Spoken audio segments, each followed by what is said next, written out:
Back in 1995, Daniel Goleman wrote a book that now, of course, is a very popular, very famous book. And he had the confidence back in 1995 to put forward the premise that emotional intelligence, EQ, would, within the next 2 decades, be more important than IQ for success in business and in life. And here we are 25 years later. And I think most of us can fully appreciate, particularly in a year like this, why EQ, why emotional intelligence matters more so now, more so than ever.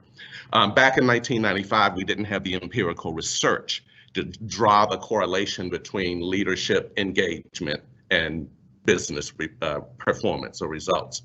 In 2020, we have loads of empirical data that now basically makes the case that you're not going to run a successful business and you're not going to be a successful leader unless you understand the construct of EQ. In Goleman's book, the original book, in his writing about EQ, he highlighted 5 things that are important. One of them is self-awareness, and self-awareness is, it's helpful for you to see what others see, and to get feedback in terms of people experiencing you as a congruent person.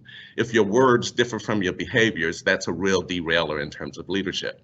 Empathy we'll come back to. Motivation is just basically saying the older we get, the more we become connected to a personal why.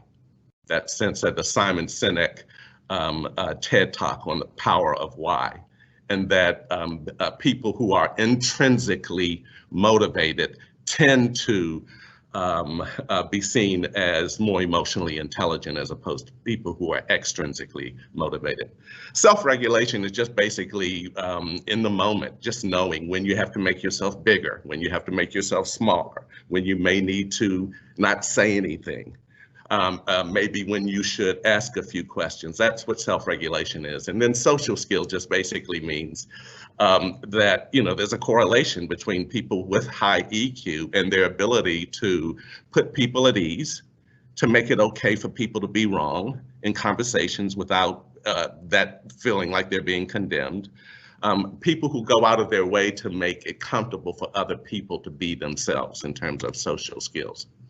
Now, I like Goleman's construct there, but if I really could nail it down to a very simple model for you, I think this one resonates with me and many of my clients as well. So I just want to introduce this. This is called the trust triangle, and the trust triangle was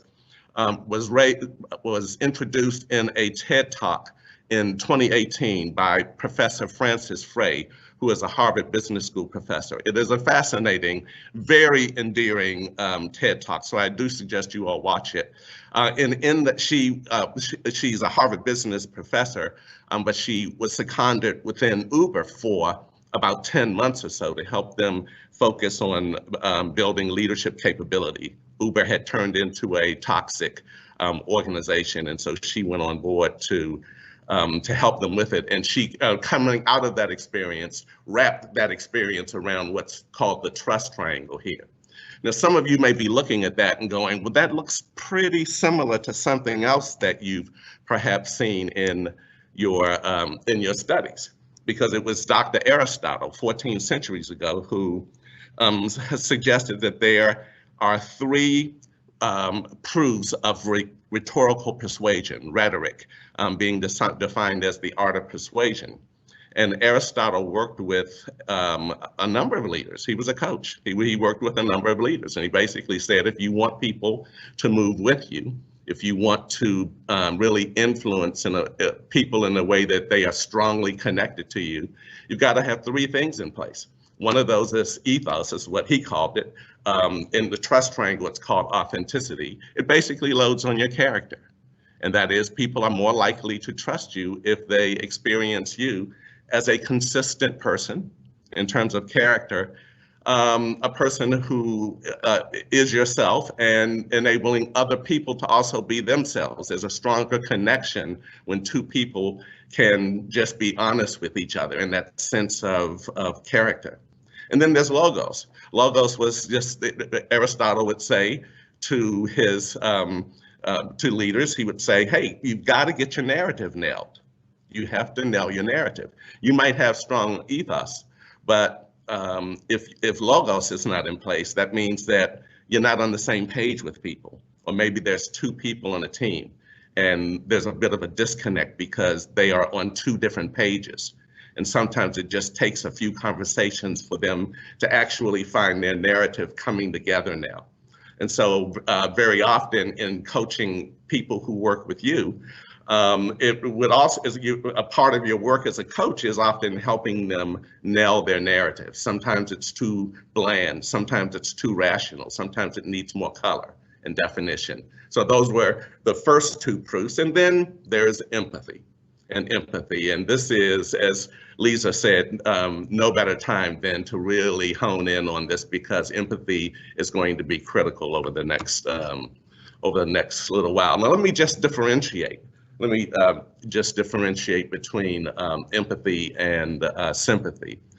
Sometimes they're viewed almost as contrasting, and that's not the case at all. I consider them to be two sides of the same coin. And that coin is called caring. So caring about another person, you can express sympathy. Sometimes sympathy gets a bum rap as being a bit more superficial. So you'll send a card, maybe some flowers, maybe make a call or something like that, in the sense of you feel for the person.